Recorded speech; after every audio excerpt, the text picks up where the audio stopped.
رسول الله محمد رسول الله. أرجو رضاك يا أنت الرحيم يا هبني عطاك يا أنت الكريم منك العطاء يا أنت العظيم يا فيك الرجاء يا أنت الحليم.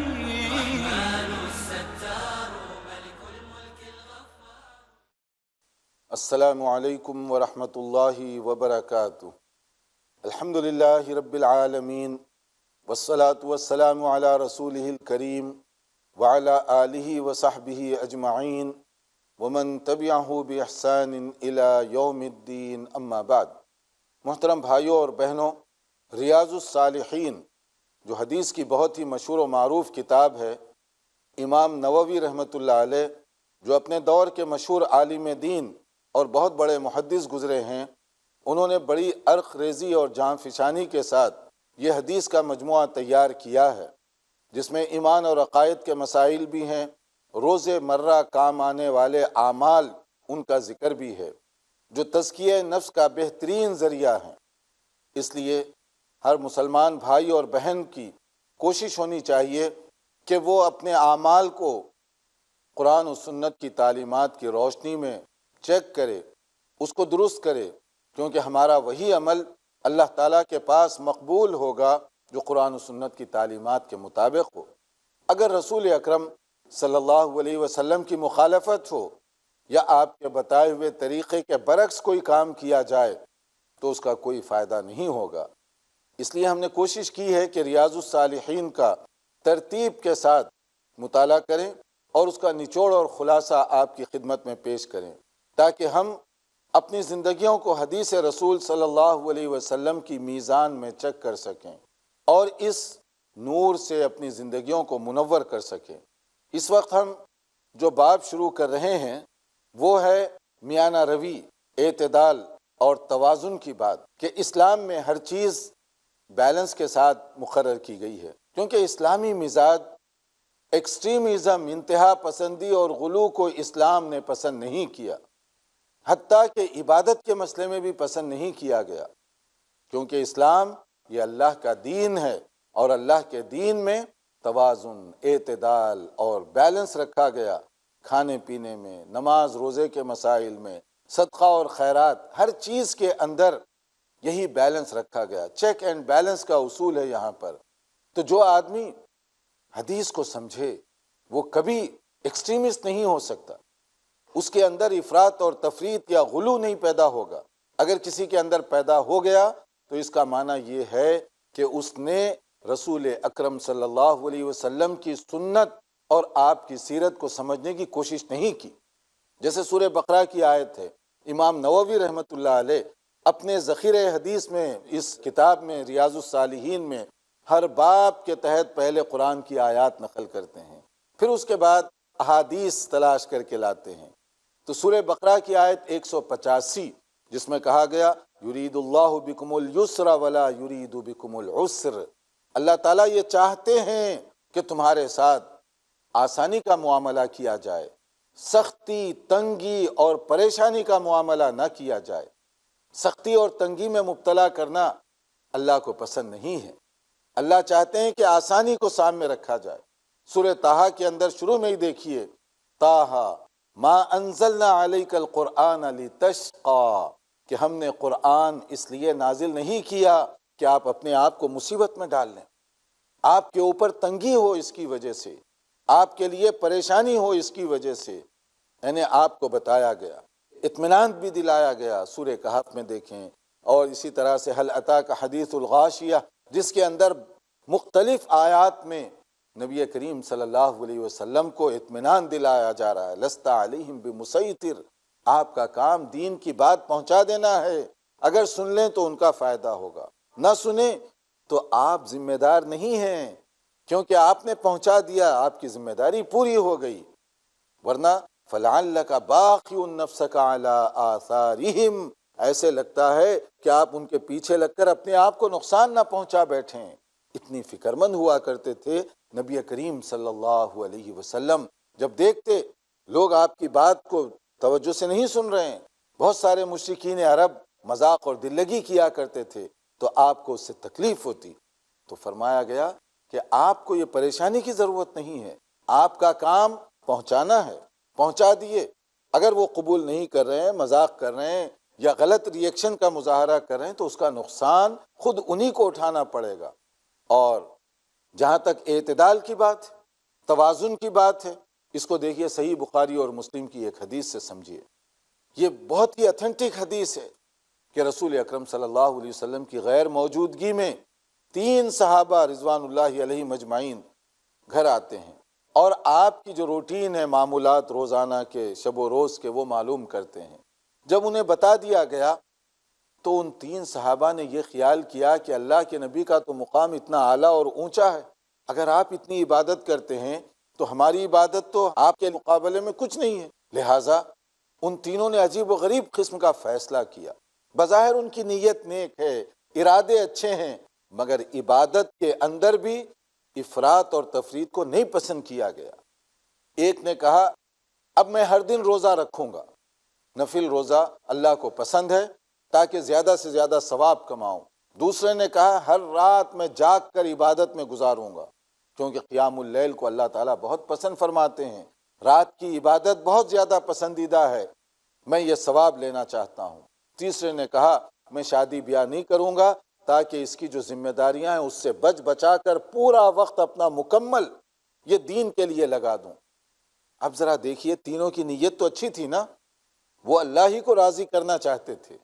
روزہ اس لیے رکھنا چاہتا تھا وہ شخص تاکہ زیادہ ثواب کمائے، رات کی عبادت دوسرا اس لیے کرنا چاہتا تھا تاکہ ثواب کمائے، گھر بار کی مصروفیات کو چھوڑ کر ثواب کمانے کے لیے اس نے یہ فیصلہ کیا تھا کہ میں پورا وقت اللہ کے لیے دے دوں گا۔ جب نبی کریم صلی اللہ علیہ وسلم گھر تشریف لائے تو آپ کو یہ بتا دیا گیا۔ آپ نے کیا ان کو پسند کیا، اپریشیٹ کیا کہ تمہاری نیت بڑی اچھی ہے اور تم نے بہت اچھے کام کا فیصلہ کیا؟ نہیں، عبادت میں بھی افراط اور تفریط کی اجازت نہیں دی گئی۔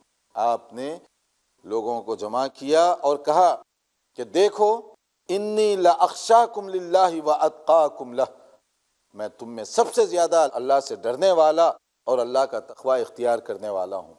کوئی مجھ کو بیٹ نہیں کر سکتا، کوئی مجھ سے آگے نہیں جا سکتا تقوی اور پرہیزگاری میں۔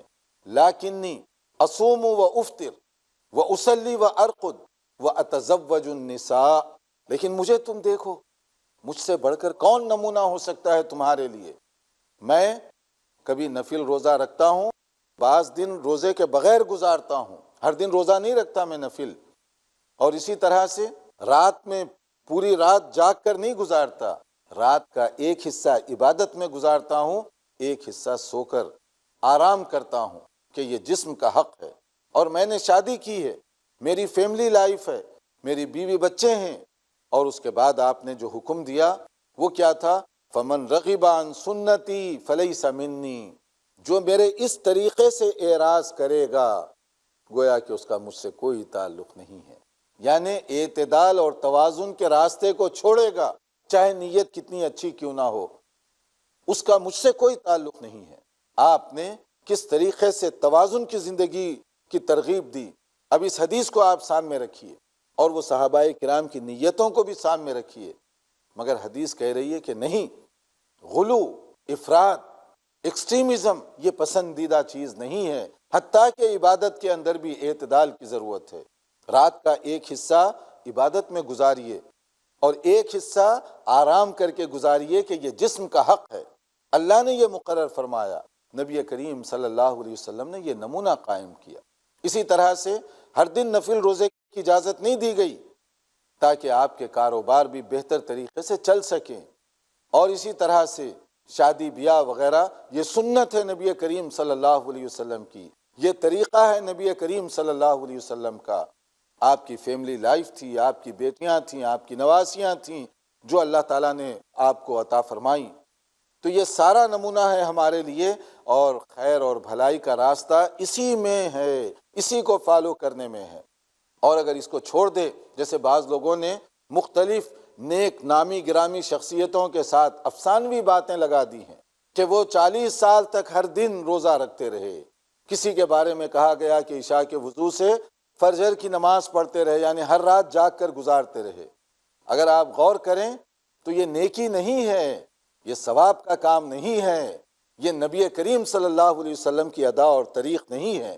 تو گویا 40 سال تک جو خلاف سنت زندگی بسر کرے اس کو آپ ولی کیسے کہیں گے؟ اس کو امام کیسے کہیں گے؟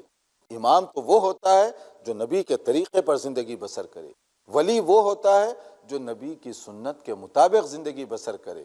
اس لیے ولایت، امامت اور اس طرح کے درجات کو دیکھنے کے لیے میزان کون ہے، کرائیٹیریا کون ہے، فریم کون ہے؟ وہ نبی کریم صلی اللہ علیہ وسلم کی ذات گرامی ہے، اس کو سامنے رکھنا چاہیے۔ آپ نے سخت ناپسند فرمایا کہ تم ہر رات پوری رات جاگ کر عبادت کرو، آپ نے اس کو پسند نہیں کیا، اور آپ کا معمول بھی یہی تھا کہ رات کا ایک حصہ عبادت میں گزارتے تو ایک حصہ آرام فرمایا کرتے تھے۔ یہی آپ نے ہدایت دی صحابہ کرام رضوان اللہ علیہ مجمعین کو، یہی اور مسائل میں بھی آپ کا طریقہ تھا۔ جیسے صحیح بخاری کی ایک حدیث یہاں پر نقل کی گئی کہ ان الدین یسر، دین اصل میں آسانی چاہتا ہے، اس کے فالوورز جو مسلمان ہیں ان کے لیے سختی اور تنگی نہیں رکھی گئی۔ ناظرین دیکھتے رہیے پروگرام، ایک مختصر بریک کے بعد حاضر ہوتے ہیں انشاءاللہ۔ أنت الكريم ومنك الكريم ومنك العطاء يا ناظرین، وقفے سے پہلے ہم بتا رہے تھے کہ دین میں میانہ روی، اعتدال اور توازن اس کی بہت زیادہ اہمیت ہے۔ کوئی شخص اپنے آپ پر سختی نہ کرے، کوئی شخص افراط یا تفریط میں مبتلا نہ ہو۔ غلو کو پسند نہیں کیا گیا، بلکہ وارننگ دی گئی کہ غلو کی وجہ سے پہلی قوم تباہ اور برباد ہوئی، اس لیے کہیں یہ بیماری، ایکسٹریمزم کی بیماری تمہارے اندر نہ آ جائے۔ دین اسلام اعتدال کا راستہ بتاتا ہے۔ کھانے پینے سے لے کر سونے، جاگنے، عبادات وغیرہ کی جو پرسنل زندگی ہے، انڈیویجول زندگی، انفرادی زندگی اور کلیکٹیو اجتماعی مسائل ہیں، ان سب میں یہی اعتدال کو سامنے رکھا گیا۔ آپ نے ایک مرتبہ دیکھا جو صحیح بخاری اور مسلم کی حدیث ہے، مسجد میں ایک رسی لٹک رہی تھی۔ آپ نے دریافت کیا چھت سے یہ رسی کس نے باندھی ہے، کیا مقصد ہے اس کا؟ تو بتایا گیا فلاں صاحبہ ہیں اور وہ رات میں طویل قیام کرتی ہیں، اور جب کبھی تھکان محسوس ہو یا نیند کا غلبہ ہو تو وہ رسی کا سہارا لیتی ہیں تاکہ نیند کا غلبہ نہ ہونے پائے اور اپنی عبادت جاری رہے۔ تو نبی صلی اللہ علیہ وسلم نے فرمایا اللہ تعالیٰ ایسی عبادت سے مستغنی ہے، یہ عبادت پسندیدہ نہیں ہے، بلکہ جب تک تم اپنے اندر توانائی محسوس کرو، رغبت اور شوق ہو اور اس پر عمل کر سکتے ہو، عبادت کرو۔ جب نیند کا غلبہ ہو جاؤ اور سو جاؤ، کیونکہ اس طرح زبردستی کی عبادت یہ اللہ تعالیٰ کو ناپسندیدہ ہے۔ آپ نے دیکھا ایک صحابی کو، وہ گزر رہے تھے اور لوگ سایہ کیے ہوئے تھے، کہا کیا بات ہے؟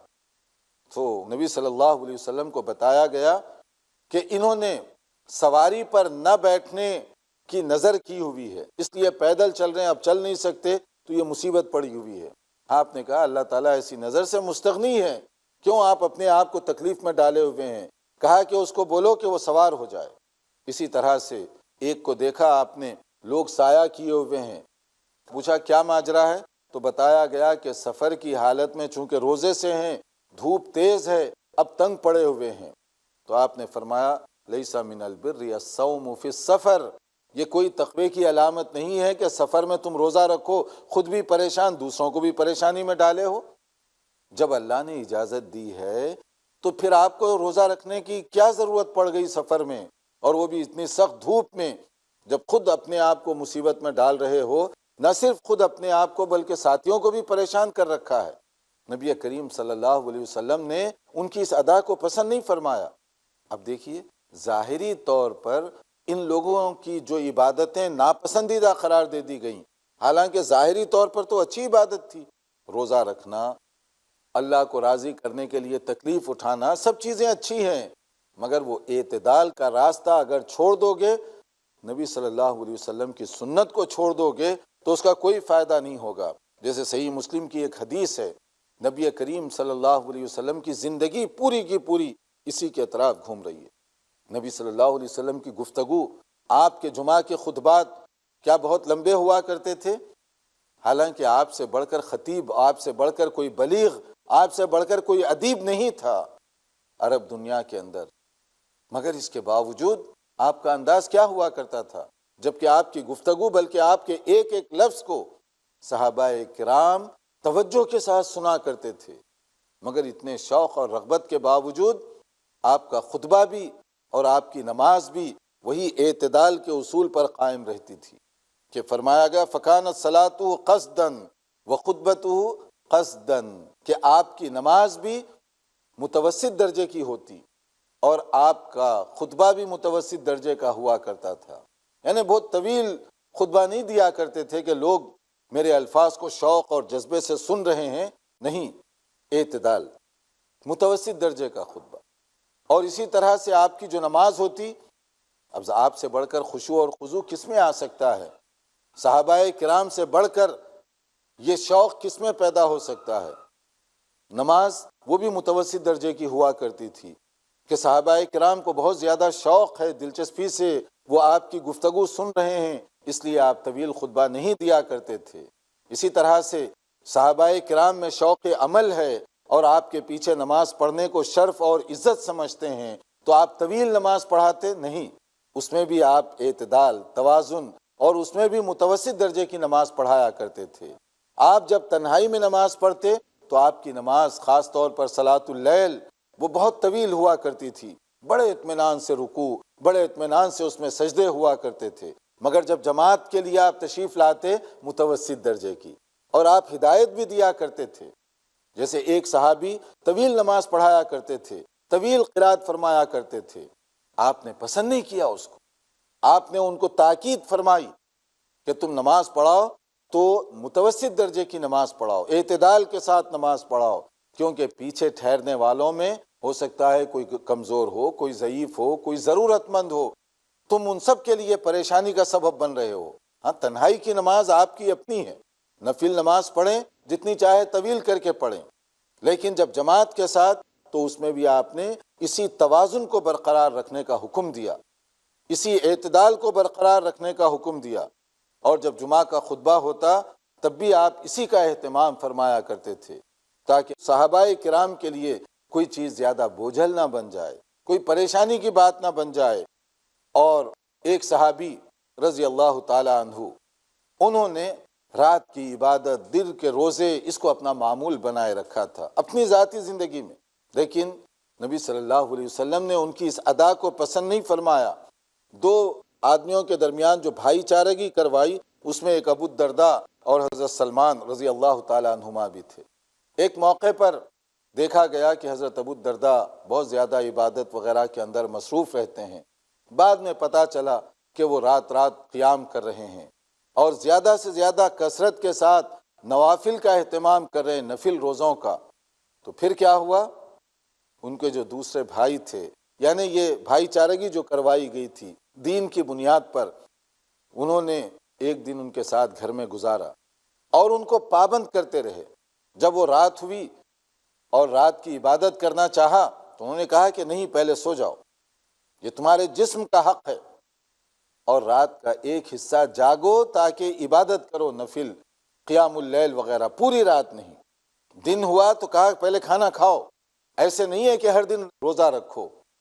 اور جب نبی کریم صلی اللہ علیہ وسلم کے سامنے یہ بات بتائی گئی تو آپ نے اس کو پسند فرمایا اور آپ نے کہا تمہارے جسم کا تم پر حق ہے، تمہاری بیوی کا تم پر حق ہے، اور دیگر چیزوں کا حق اللہ تعالیٰ نے مقرر کیا ہے۔ فَآتِ كُلَّ ذِي حَقٍ حَقَّهُ، عقل مندی یہ ہے کہ تمام حقداروں کو اس کا حق دیا جائے۔ اب آپ طویل قیام کریں گے پوری رات جاگ کر تو جسم کا حق آپ نے نہیں ادا کیا، یا آپ نے اپنے جسم کے ساتھ زیادتی کی۔ اسی طرح سے آپ کی بیوی ہے، بیوی کے لیے شوہر ہے، دونوں کا ایک دوسرے پر حق ہے، ان کی ذمہ داریاں ہیں، ان کی ڈیوٹیز ہیں۔ اگر کوئی افراط اور تفریط کا شکار ہو جائے تو دوسروں کی حق تلفی ہوگی۔ اگر ایک عورت رات رات بھر جاگ کر عبادت کر رہی ہے، قرآن مجید کی تلاوت کر رہی ہے، باوجود اس کے کہ قرآن مجید کی تلاوت باعث سعادت اور رحمت ہے، مگر بے اعتدالی کی جو تلاوت ہے، جس کی وجہ سے شوہر کو ڈسٹرب ہو، جس کی وجہ سے اور دیگر جو ذمہ داریاں ہیں وہ متاثر ہوں، تو اس کو بھی نہیں پسند کیا گیا۔ ذکر و اذکار اس کی اہمیت ہے، مگر وہ بھی اعتدال میں رہ کر، نوافل کی اہمیت مگر وہ بھی اعتدال میں رہ کر۔ بھائیوں کو بھی یہ اصول سمجھنا چاہیے، بہنوں کو بھی یہ اصول اچھی طرح سے سمجھنا چاہیے۔ کہیں ایسا نہ ہو ہماری بے اعتدالی کی وجہ سے شوہر پر ظلم ہو بیوی کی طرف سے، یا بیوی پر ظلم ہو شوہر کی طرف سے۔ ہر چیز کی جو ذمہ داریاں ہیں وہ اعتدال میں رہتے ہوئے، حتیٰ کہ کھانے پینے کے مسئلے میں اسلام نے اعتدال کا سبق پڑھایا ہے کہ آپ کھائیں تو اعتدال کے ساتھ، پیئیں اعتدال کے ساتھ۔ اس میں بھی اس کو پسند نہیں کیا گیا۔ نبی کریم صلی اللہ علیہ وسلم جب سفر پر چلتے تھے تو آپ اپنے ساتھ جو صحابہ کرام ہیں سب کا خیال رکھتے تھے، کہیں ایسا نہ ہو کہ ایک تندرست، توانا، طاقتور تیز تیز چلتا چلا جائے اور جو لوگ اتنے فٹ نہ ہو جسمانی طور پر، ان کے لیے الجھن پیدا ہو، ان کے لیے مسائل پیدا ہوں۔ آپ نے اس ادا کو بھی پسند نہیں فرمایا۔ حتیٰ کہ بعض موقعوں پر اگر تیز مرد چل رہے ہیں، اس کی وجہ سے خواتین کو تکلیف ہو رہی ہے، آپ نے اس کو بھی پسند نہیں فرمایا کہ نہیں، سب کا خیال رکھتے ہوئے راستہ طے کرنا ہے، سب کا خیال رکھتے ہوئے سفر طے کرنا ہے۔ دیکھیے کہاں کہاں پر یہ سبق پڑھایا جا رہا ہے، کس کس طریقے سے یہ سبق پڑھایا جا رہا ہے۔ ایک موقع پر ایک صحابی رسول صلی اللہ علیہ وسلم طویل قرات شروع کر دیے نماز کے اندر۔ پیچھے جو صحابہ تھے ان میں سے کوئی جو دن بھر کام کاج کر کے تھکے ہوئے تھے، خاص طور پر محنت مزدوری کرنے والے، لیبر جاب کرنے والے، ان کے لیے یہ طویل قرات بڑی شاق گزری۔ تو انہوں نے یہ کیا کہ نماز توڑ دی، اور نماز توڑ کر الگ سے اپنی نماز پڑھی اور چلے گئے، جماعت توڑ دی۔ اب جب نبی صلی اللہ علیہ وسلم کو اس کی اطلاع ملی تو آپ نے کس صحابی کو گرفت میں لیا؟ جنہوں نے نماز چھوڑی، نماز توڑی اور الگ سے نماز پڑھی، ان کو آپ نے کچھ نہیں کہا، بلکہ آپ نے اپنے خاص صحابی جو نماز پڑھا رہے تھے، آپ نے ان کی گرفت کی۔ افتان انت یا معاذ، کہ معاذ تم لوگوں کو فتنے میں مبتلا کر رہے ہو، کیوں ایسی نماز پڑھا رہے ہو جس کی وجہ سے یہ حرکت کرنی پڑی اس کو؟ آپ نے امام کو سمجھایا، ان کو درست کیا کہ تمہاری وجہ سے، تمہاری طویل قرات کی وجہ سے دوسروں کو ڈسٹرب ہوا اور یہ حرکت اس کو کرنی پڑی۔ تو یہ سارا جو باب ہے میانہ روی کا، اعتدال کا، تو یہ سب باب ہمیں کیا بتا رہا ہے؟ امام نووی رحمۃ اللہ علیہ نے اپنی مشہور کتاب ریاض الصالحین میں یہ احادیث جمع کر کے ہمیں یہ پیغام دیا ہے کہ بہترین امت کے لیے، بہترین باعمل مسلمانوں کے لیے، باعمل متقیانہ زندگی بسر کرنے والوں کے لیے رسول اکرم صلی اللہ علیہ وسلم کی زندگی ہمیشہ سامنے ہونا چاہیے۔ اللہ تعالیٰ سمجھنے اور عمل کرنے کی توفیق عطا فرمائے۔ والسلام علیکم ورحمۃ اللہ وبرکاتہ۔ هذا القرآن يوحدنا لطريق الخير يوجهنا الله